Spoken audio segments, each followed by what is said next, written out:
Halo semua, ketemu lagi di channel saya Untung Kurniawan. Hari ini kita akan mempelajari tentang gelombang dengan teori berdasarkan pendekatan kehidupan nyata, dimana nanti kita akan berikan beberapa contoh yang pernah kita alami ya di kehidupan sehari-hari, termasuk di dalam gelombang apa. Nah, di sini kita akan membahas tentang teorinya beserta dengan persamaannya di gelombang berjalan. Kita lanjutkan di sini. Saya sudah membuat bagan dengan pengertian yang saya ambil dari benang merahnya. Jadi kalian bisa mengingat dengan lebih cepat. Ya, sebelum kita mulai silakan untuk like and subscribe-nya supaya saya rajin ya untuk membuat video-video pembelajaran di tingkat SMP, SMA, SMK serta tingkat lanjut di bagian IPA terpadu dan fisika. Kita lanjutkan di sini. Di gelombang ya, gelombang terbagi menjadi dua. Yang pertama adalah gelombang berdasarkan medium dan gelombang berdasarkan cepat rambatnya. Di sini hati-hati, untuk gelombang berdasarkan medium terbagi menjadi dua, yaitu gelombang mekanik dan gelombang elektromagnetik. Nah, pengertiannya terlebih dahulu, gelombang mekanik itu apa? Gelombang yang memerlukan medium, atau kata kuncinya di sini perlu medium. Contohnya, ketika kita bermain tali, di sini masuk ke dalam mekanik, atau gelombang yang bisa kita artikan dipegang, ya, itu termasuk gelombang yang masuk ke mekanik. Nah, contoh berikutnya adalah gelombang air, percikan air dan lain sebagainya, itu termasuk pada gelombang mekanik. Nah, untuk yang kedua, berdasarkan gelombang mediumnya, yaitu gelombang elektromagnetik, berarti yang tanpa kita sentuh ya, atau kita tidak bisa untuk menyentuhnya. Nah, pengertiannya di sini, kalau di mekanik perlu medium, kalau elektromagnetik tanpa memerlukan medium. Jadi kamu lihat saja di pengertiannya. Kalau misalkan di pengertian itu ada kata-kata tanpa perlu medium, maka termasuk gelombang elektromagnetik. Nah, contohnya apa? Ada gelombang cahaya, ada gelombang radar, ada gelombang sinar X dan lain sebagainya, atau gelombang radio, televisi, ini termasuk ke gelombang elektromagnetik. Nah, kalau berdasarkan cepat rambatnya, berarti di sini sudah masuk ke matematisnya. Nah, terbagi menjadi dua, gelombang transversal dan gelombang longitudinal.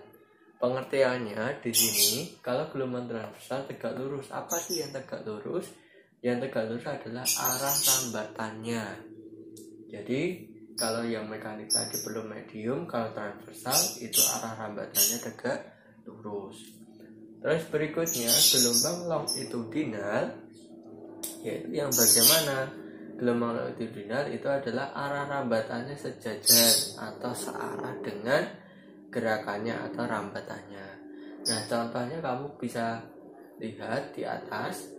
Gelombang transversal ini adalah arah rambatannya tegak lurus. Contohnya apa? Seperti gelombang mekanik, yaitu gelombang tali, gelombang air dan lain sebagainya. Jadi di sini gelombang transversal ya, itu nanti sama dengan contohnya ada gelombang mekanik, atau dari transversal mekanik transversal. Nah, sedangkan longitudinal contohnya sama dengan yang gelombang longitudinal. Seperti itu ya, untuk contoh dan pengertian secara singkatnya ya. Dan setelah ini kita lanjutkan ke persamaan gelombang stasioner, gelombang berjalan dengan masuk ke dalam transversal. Apa sih itu bukit, apa sih itu lembah? Nanti kita bisa menyimaknya. Oke, silakan bisa kalian simak, bisa kalian catat ya, untuk poin dasarnya di bagian gelombang. Oke.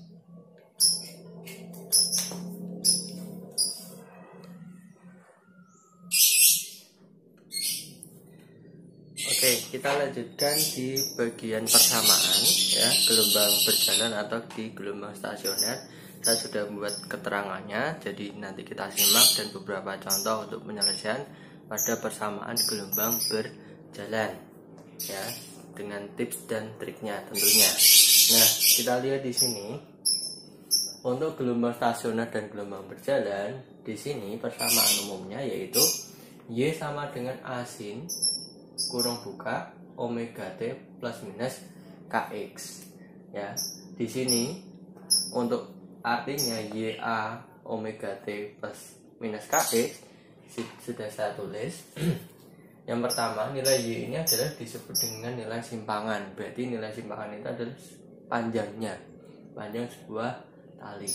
Nah, untuk A-nya di sini kita sebut dengan amplitudo. Nah, sedangkan omega seperti yang di sebelumnya, berarti omega di sini adalah termasuk ke kecepatan sudut. Jadi kecepatan sudut itu bisa yang melingkar atau bisa yang bergelombang. Sedangkan nilai K di sini adalah nilai konstantanya.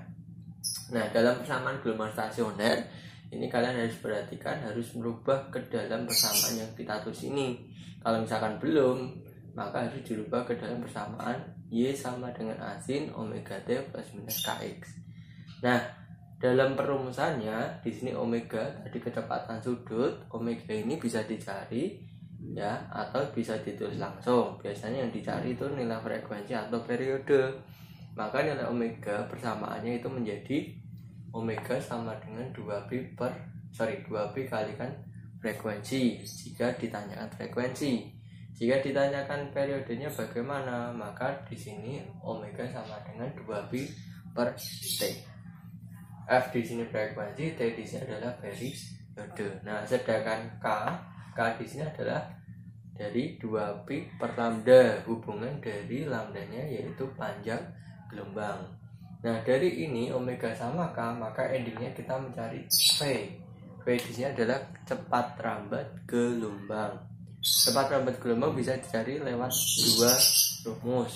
Bisa menggunakan lambda kali frekuensi, berarti lewat dari nilai omega dengan nilai K, atau bisa kita mencarinya lewat ini W atau omega dengan K, yaitu rumusnya V sama dengan omega per K.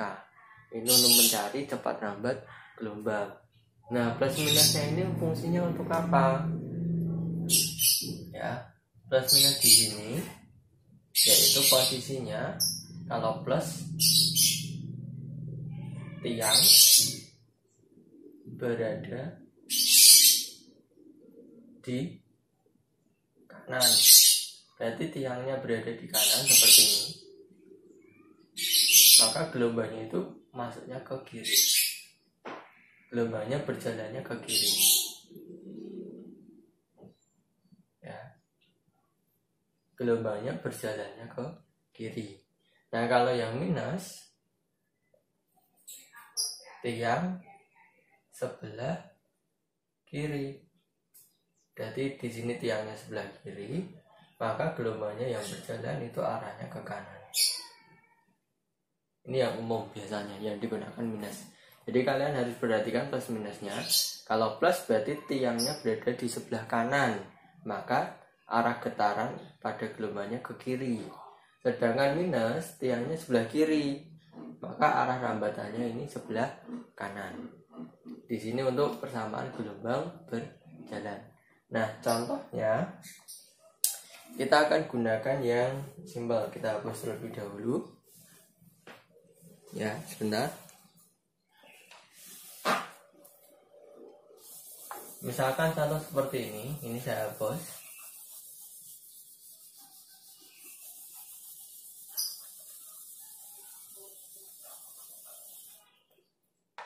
Ya, misalkan contoh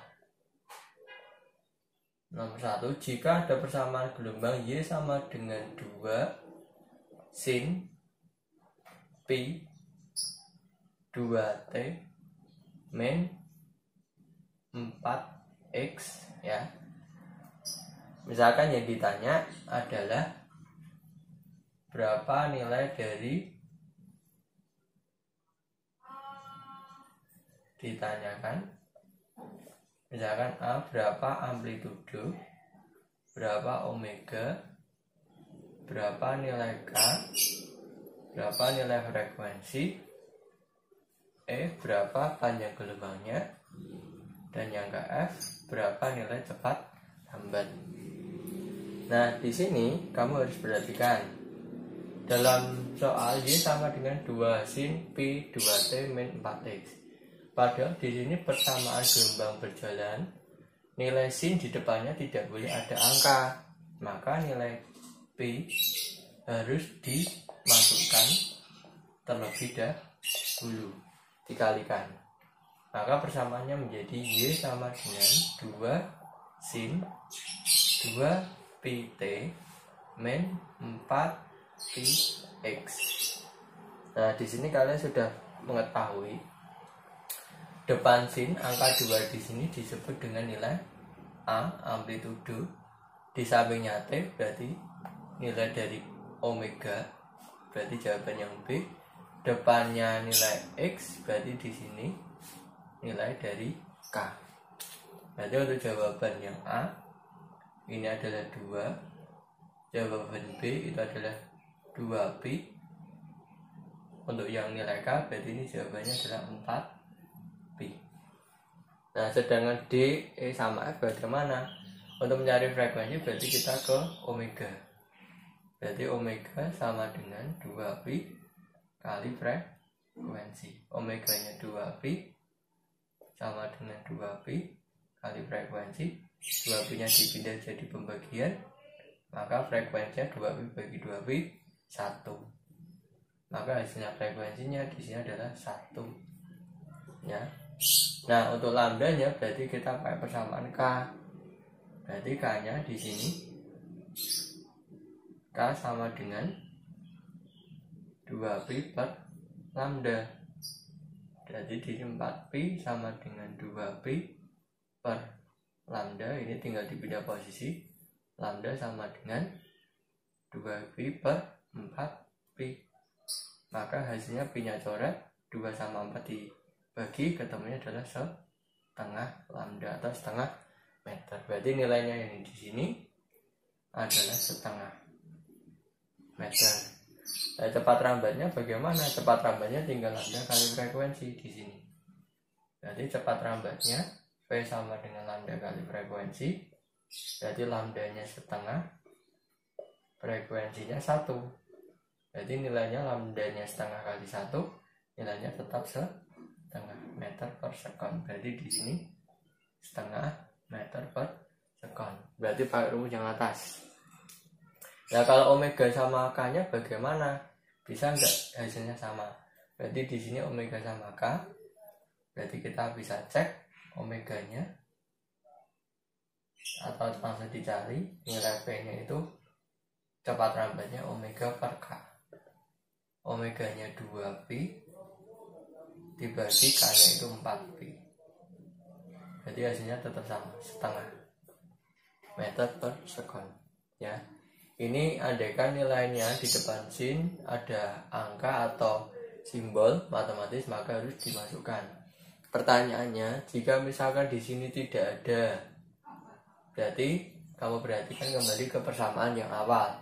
Kalau misalkan di sini sudah kosong, tidak ada angka dan sebagainya, maka kamu langsung bisa menggunakan persamaan ini sebagai acuan untuk mencari nilai A, omega, K, frekuensi atau periode, panjang gelombang dan cepat rambat gelombang. Di sini, ya. Jadi patokannya adalah yang posisi ini. Kamu harus tahu A-nya itu yang mana, omega yang mana, K-nya yang mana. Jadi kamu harus perhatikan, oh nilai A amplitudo itu depannya sin. Kalau di sini ada nilai angka harus dimasukkan terlebih dahulu. Jika sudah kosong maka tinggal dilanjut untuk menyelesaikan. Nah, sampingnya T nilai waktu berarti di sini nilai omega, sampingnya X berarti nilai dari K, yaitu konstantanya pada gelombang stasioner dan gelombang berjalan. Ya, itu untuk yang gelombang berjalan. Ya, ini contoh dari gelombang berjalan, bisa kalian simak, bisa kalian pahami untuk menyelesaikan di soal-soal yang setipe. Terima kasih untuk hari ini ya, semoga bermanfaat dan jangan lupa untuk tetap terus belajar, dan kita jumpa lagi di pertemuan berikutnya dengan materi-materi lanjutan tentunya. Terima kasih, sampai jumpa, selamat pagi dan salam sukses.